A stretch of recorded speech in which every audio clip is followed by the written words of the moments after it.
সবাইকে স্বাগত দীপ্ত সংবাদে। সাথে রয়েছে দোলা ডলারের শুরুতেই জানাবো সংবাদ শিরোনাম। ঢাকা সহ 4 সিটিতে হামের টিকা কার্যক্রম শুরু, 20 এপ্রিল থেকে দেওয়া হবে সারা দেশে। সশস্ত্র বাহিনী ব্যক্তি, দল ও পরিবারের সম্পদ নয়, সেনানিবাসের দরবারে প্রধানমন্ত্রী। দেশ জুড়ে বাংলা নববর্ষ উদযাপনের প্রস্তুতি, পার্বত্য 3 জেলায় বিজু উৎসব আয়োজন।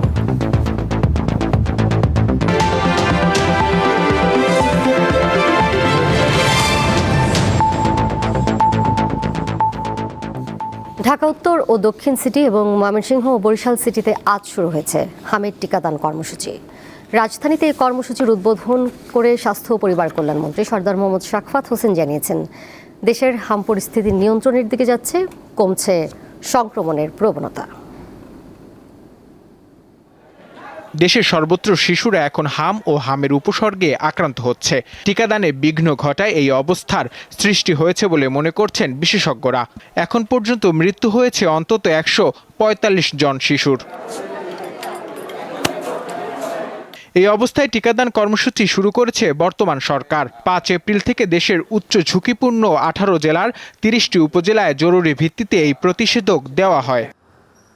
এরই ধারাবাহিকতায় রবিবার ঢাকা উত্তর ও দক্ষিণ সিটি কর্পোরেশনের পাশাপাশি ময়মনসিংহ ও বরিশাল সিটি কর্পোরেশনে হামের টিকাদান কার্যক্রম চালু করে সরকার। সকালে ঢাকা দক্ষিণ সিটি কর্পোরেশনের নগর ভবনে এর উদ্বোধন করেন স্বাস্থ্যমন্ত্রী। চলবে 11 মে পর্যন্ত। যে আমাদের এই হাম প্রতিরোধে আমাদের যে প্রাদুর্ভাব, এইটি মোকাবেলা করতে হলে আইসোলেশন একটি অত্যন্ত গুরুত্বপূর্ণ, এবং স্বাস্থ্য ও পরিবার কল্যাণ মন্ত্রণালয়ের অধীনে স্বাস্থ্য অধিদপ্তর সহ সংশ্লিষ্ট সকল উপজেলা, জেলা এবং বিভাগীয় পর্যায়ে সহ টার্সিয়ারি লেভেলের সকল হাসপাতাল এবং সংশ্লিষ্ট প্রতিষ্ঠানে কিন্তু আমাদের আইসোলেশনটিকে আমরা গুরুত্ব দিচ্ছি। এ সময় স্বাস্থ্যমন্ত্রী আশা করেন দ্রুত পরিস্থিতির উন্নতি হবে। শিশুদের টিকাদানের ব্যাপারে সবাইকে সচেতন হতে হবে। আমরা আশা করি আপনাদের সবার সমন্বিত প্রচেষ্টায় আমরা মিজেলসের হাত থেকে আমাদের ভবিষ্যৎ বংশধর বাচ্চাদেরকে আল্লাহর রহমতে আমরা বাঁচাতে পারব। 20 এপ্রিল সারা দেশে একযোগে হামের টিকাদান কর্মসূচি শুরু হবে বলে জানান স্বাস্থ্যমন্ত্রী। তিনি আশঙ্কা করেন সামনের দিনগুলোতে ডেঙ্গু বড় চ্যালেঞ্জ হয়ে দাঁড়াতে পারে। আমরা আরো আগে থেকে ডেঙ্গুর বিরুদ্ধে ওয়ার্ক শুরু করেছি। নূর আলম, দীপ্ত সংবাদ, ঢাকা। দেশের বিভিন্ন জেলায় হামের সংক্রমণ অব্যাহত রয়েছে। প্রতিদিনই হাম ও উপসর্গ নিয়ে হাসপাতালে ভর্তি হচ্ছে নতুন রোগী। ময়মনসিংহ মেডিকেল কলেজ হাসপাতালে গত 24 ঘন্টায় হামে আক্রান্ত হয়ে চিকিৎসাধীন 2 শিশুর মৃত্যু হয়। এ সময় হামের উপসর্গ নিয়ে হাসপাতালে ভর্তি হয়েছে আরও 26 শিশু। 24 ঘন্টায় রাজশাহীতে হামে প্রাণহানির খবর না থাকলেও উপসর্গ নিয়ে নতুন করে 15 জন রোগী ভর্তি হয়েছে। ভোলায় হামের উপসর্গ নিয়ে হাসপাতালে নতুন আরও 11 জন ভর্তি হয়েছে। পাবনায় 24 ঘন্টায় 16 জন রোগী ভর্তি হয়েছে, চিকিৎসা নিচ্ছে আরও 55 জন। গত 24 ঘন্টায় বরগুনায় নতুন করে হাসপাতালে ভর্তি হয়েছে 10 জন হাম রোগী। এদিকে হামের পাশাপাশি ডায়রিয়ার প্রকোপ দেখা দিয়েছে বরগুনায়। গত 24 ঘন্টায় ডায়রিয়া আক্রান্ত হয়ে 96 জন চিকিৎসা নিয়েছেন।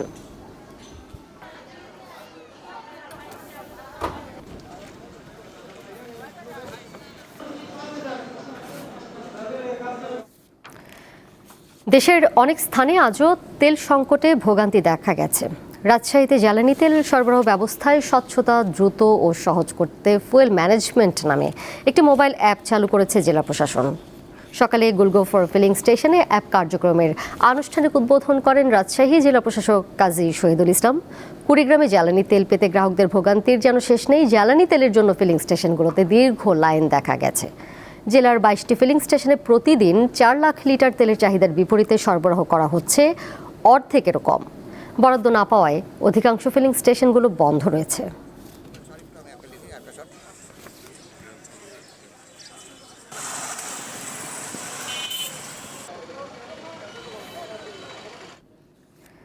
প্রধানমন্ত্রী তারেক রহমান বলেছেন, সশস্ত্র বাহিনী ব্যক্তি, দল বা পরিবারের সম্পদ নয়, রাষ্ট্রের স্বাধীনতা ও সার্বভৌমত্ব রক্ষায় গঠিত একটি জাতীয় প্রতিষ্ঠান।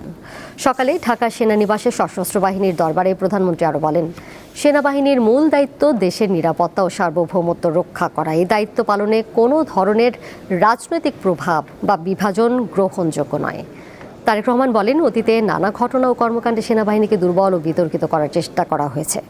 পিলখানা হত্যাকাণ্ড প্রসঙ্গে তিনি বলেন, ওই ঘটনার মাধ্যমে সেনাবাহিনীকে ক্ষতিগ্রস্ত করা হয়েছিল এবং পরবর্তী সময়েও বিভিন্ন কর্মকাণ্ডের কারণে এই বাহিনীকে বিতর্কিত করার চেষ্টা দেখা গেছে।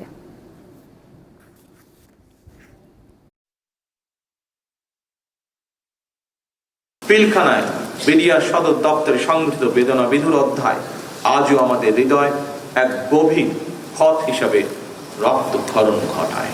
রাজনৈতিক কারণে কিংবা ন্যায় ও ন্যায্যতার ব্যত্যয় ঘটিয়ে যদি আপনাদের কারো প্রতি কোনো অবিচার করা হয়ে থাকে, বর্তমান সরকার সেটি যথানিয়মের প্রতিকার করার চেষ্টা করবে।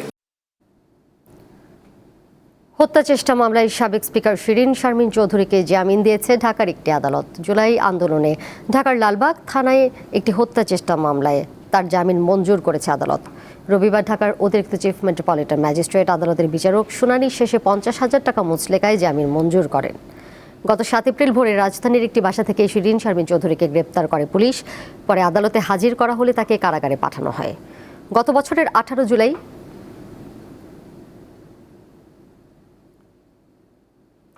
আজিমপুরে বৈষম্য বিরোধী আন্দোলনে সরকারি কলোনি এলাকায় মিছিল চলাকালে মোহাম্মদ আশরাফুল ওরফে ফাহিম গুলিবিদ্ধ হন। এই ঘটনায় লালবাগ থানায় মামলা দায়ের করা হয়।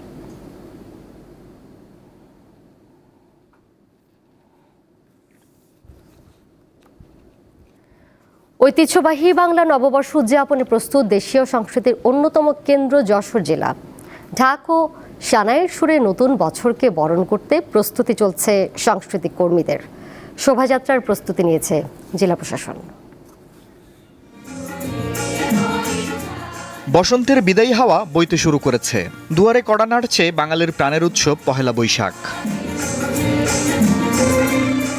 পুরাতনকে পেছনে ফেলে নতুনের কেতন উড়াতে উন্মুখ দেশের সংস্কৃতির অন্যতম কেন্দ্র যশোর। পয়লা বৈশাখের আনন্দকে বর্ণিল রূপ দিতে দিনরাত ব্যস্ত 40টি সাংস্কৃতিক সংগঠনের কর্মীরা। পহেলা বৈশাখের 50 বছর পূর্তি এবার আমরা আরও ধুমধাম করে করব, আরও মজা করে করব। আমরা 6 ঋতু নিয়ে কাজ করি, 6 ঋতুই আমাদের পহেলা বৈশাখে থাকে।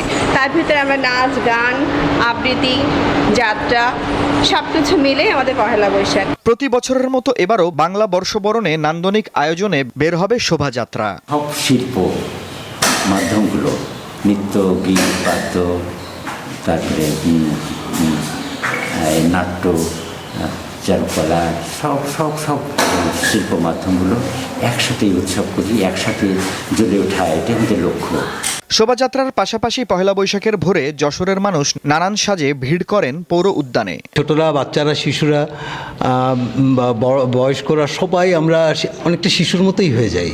আমরা আনন্দ করি, রঙিন হই, আর মুক্তভাবে আমরা সব কিছু দেখার চিন্তা করি, প্রকৃতিকে বোঝার চেষ্টা করি। নববর্ষ এক নতুন প্রত্যয়ে এই বার্তা পৌঁছে দেবে যে বাংলাদেশ ভালোবাসার এক দেশ, বাংলাদেশ সহিংসতা মুক্ত হবে, বাংলাদেশ উন্নয়নের পথে নিজেকে স্থাপন করতে পারবে, বাংলাদেশ বিশ্বের শ্রেষ্ঠতম সমৃদ্ধ সংস্কৃতি মনস্ক আধুনিক এক রাষ্ট্র হিসাবে চিহ্নিত করতে পারবে নিজেকে।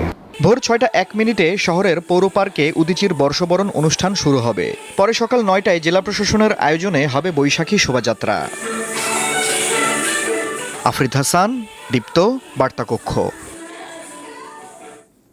এবার কেওয়াই স্টিল চট্টগ্রাম সংবাদ।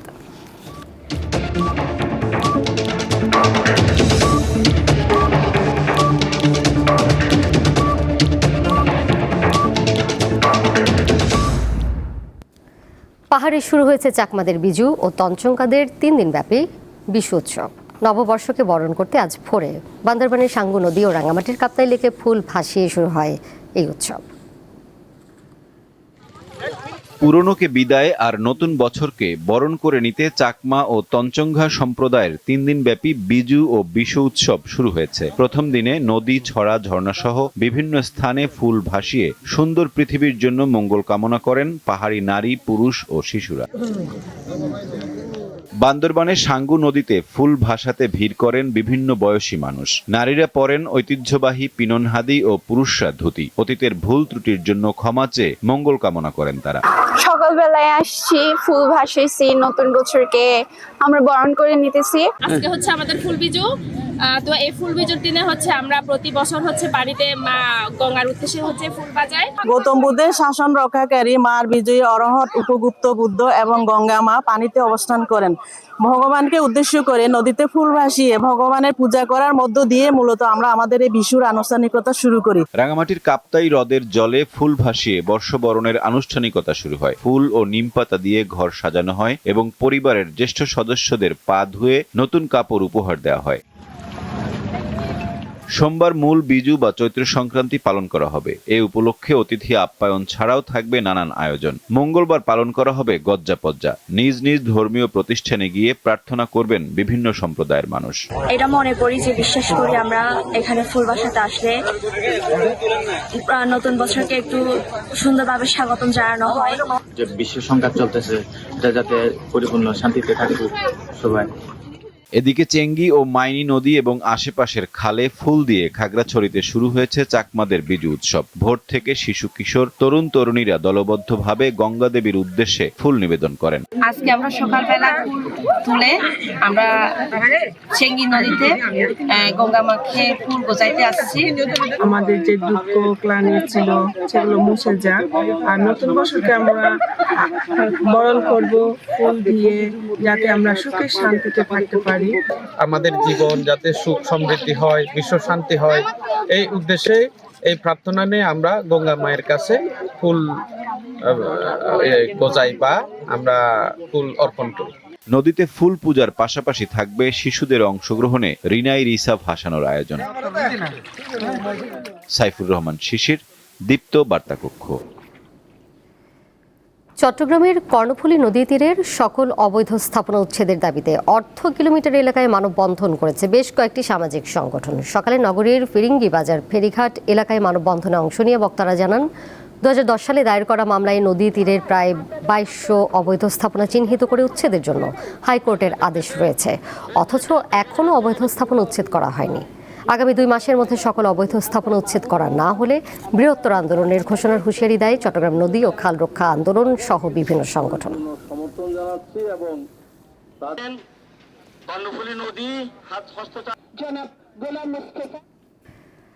একসময় শিশুর খেলনা মানেই ছিল মাটির তৈরি রঙিন খেলনা।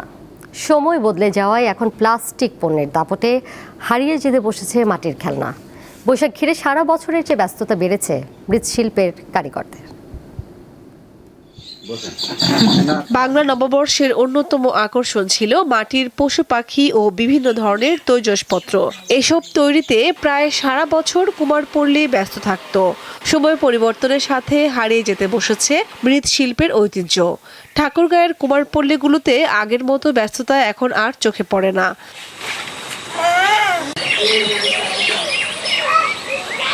কুমাররা জানান, প্লাস্টিক পণ্যের দাপটে মাটির পণ্যের চাহিদা কমে গেছে। বানাই হাতি, ঘোড়া, গরু, ভোজ বানাই, ধুতি ছাগল বানাই।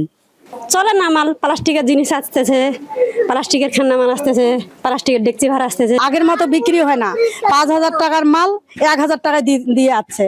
এই চিত্র হবিগঞ্জের সুরাবই গ্রামের পালপাড়ার। নিপুণ হাতে তৈরি করছেন মাটির ব্যাগ, কলস, পুতুল সহ হরেক রকম তৈজসপত্র। বাড়ির উঠোনে রোদে শুকানো হচ্ছে মাটির জিনিসপত্র।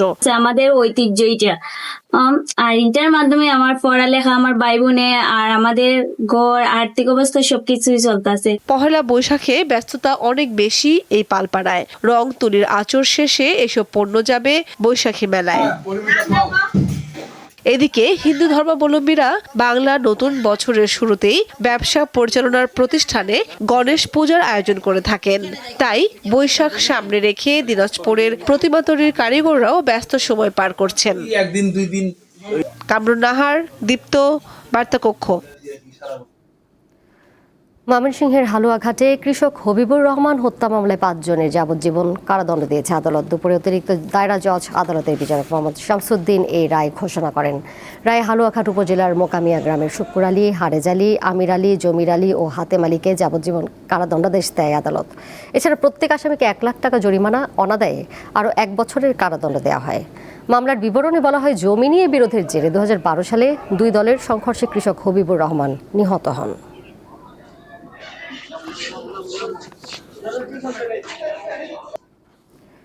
গোপালগঞ্জে বিপুল পরিমাণ মাদকদ্রব্য ও নগদ টাকা সহ মাদক ব্যবসায়ী শেখ শহীদুল ইসলাম আকাশকে গ্রেপ্তার করেছে পুলিশ। দুপুরে পুলিশ সুপার কার্যালয়ের প্রেস কনফারেন্সে জানানো হয়, গোপন সংবাদের ভিত্তিতে গতরাতে কাশিয়ানী উপজেলার পশ্চিম রাতইল গ্রামে শেখ শহীদুল ইসলাম আকাশের বাড়ি তল্লাশি করা হয়। এ সময় বিপুল পরিমাণ মাদক ও মাদক বিক্রির নগদ টাকা সহ তাকে আটক করা হয়। 10,207 পিস ইয়াবা, 2 কেজি গাঁজা এবং মাদক বিক্রির নগদ 4,26,800 টাকা উদ্ধার করার কথা জানান পুলিশ সুপার। এই ঘটনায় আটক শেখ শহীদুল ইসলাম আকাশের বিরুদ্ধে কাশিয়ানী থানায় মাদকদ্রব্য নিয়ন্ত্রণ আইনে মামলার প্রক্রিয়া চলছে।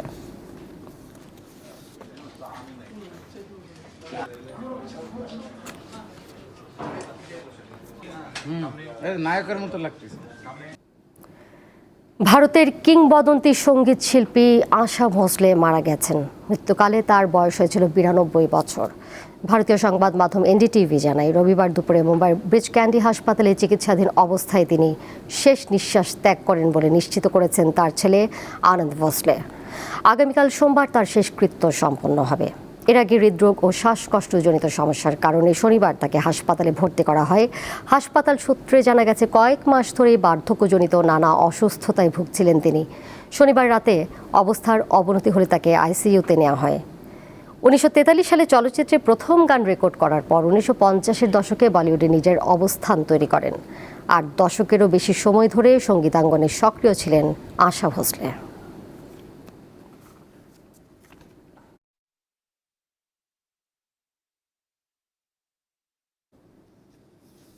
খেলার খবর।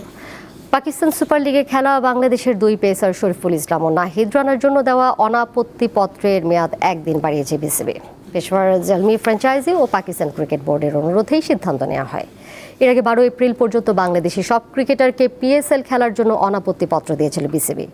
তবে আগামীকাল পেশওয়ার জালমির ম্যাচ থাকায় এই দুজনকে আরেকদিন পাওয়ার আশায় বিসিবিকে অনুরোধ করে পিসিবি। তাতে সাড়া দিল বাংলাদেশ ক্রিকেটের অভিভাবক সংস্থাটি। 14 এপ্রিল দেশে ফিরে জাতীয় দলের ক্যাম্পে যোগ দেবেন রানা ও শরীফুল। এদিকে 21 এপ্রিল পর্যন্ত অনাপত্তি পত্র থাকলেও চোট পেয়ে দেশে ফিরেছেন পারভেজ হোসেন ইমন।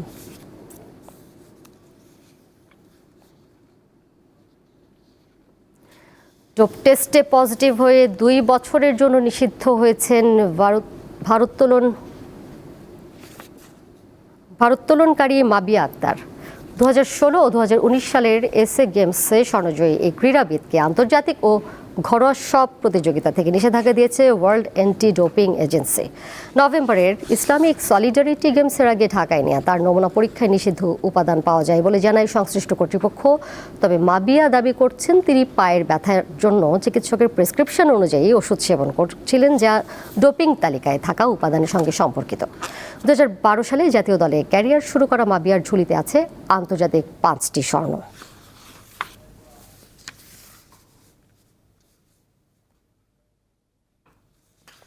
এর সাথে শেষ করব দীপ্ত সংবাদ। যাবার আগে শিরোনামগুলো জানিয়ে দেব আরও একবার।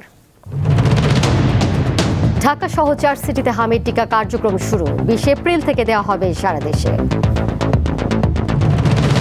সশস্ত্র বাহিনী ব্যক্তি, দল ও পরিবারের সম্পদ নয়, সেনানিবাসের দরবারে প্রধানমন্ত্রী। দেশ জুড়ে বাংলা নববর্ষ উদযাপনের প্রস্তুতি, পার্বত্য 3 জেলায় বিজু উৎসব আয়োজন।